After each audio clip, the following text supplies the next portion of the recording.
Welcome back to Barcelona here at the EPT tournament. Day 2 is just finished and we are going to do a roundup of the day's league. Yeah, there were a lot of big names who were knocked out today.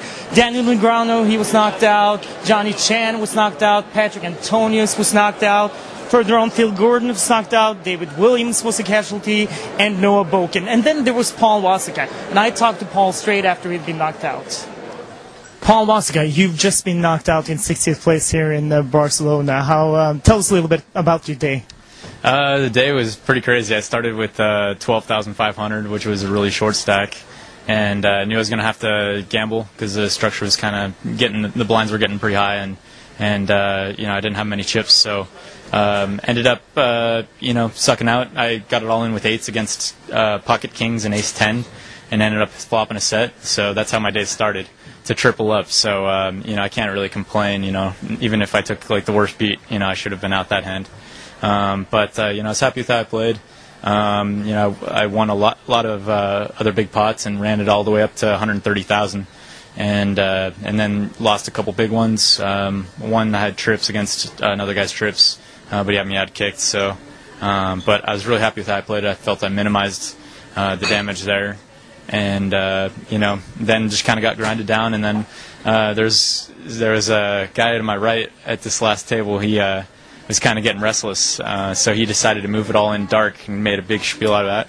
And the big blind promised he would call if it was folded to him, but I'm right behind with sevens, and obviously sevens beat his range, so I can't really wait around. And I was hoping to just double right there, and if I double there, I think I'm coasting in. So, it was definitely a risk I didn't need to take. But, if you're going to go for first in the tournament, you kind of have to take some of those risks.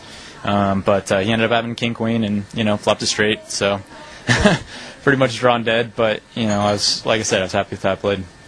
It's the second time you play a tournament here in Europe. How did you find it? I'm sorry. How do I find it? Yeah. Oh, okay. I really love coming out here. The structures are a little bit different than I'm used to. Forces you to gamble a little bit more, which I'm not quite used to. But there's a really wide range of spectrum players. You got really, really great players and really, really players I don't know what they're doing, but I guess you can find that anywhere, especially in the States. So, the first day I just was amazed by some of the plays that I saw. But as the tournament progressed, the level of play definitely got better and better. So, I'm heading over to London after this, and the best thing about it is if you go deep, it's great, and if you get knocked out, you get to see a cool city, so it's great too. Are you going to spend a few days here in Barcelona now, just to see the town? Yeah, I got about a week here, and so I'm going to, just check it out. I've been here before, but, I love Barcelona. Going to maybe catch a soccer game and kind of see some of the sights. And then I'm heading up to London, play that tournament, and then over to Dublin for a few days. And then that'll round out the trip, probably about a month or so. Good luck to you, sir. Thank you very much. And now we're headed for day 3, and 56 players survived until the next day. All of those 56 players are in the money, so they're guaranteed at least 10,000 euros.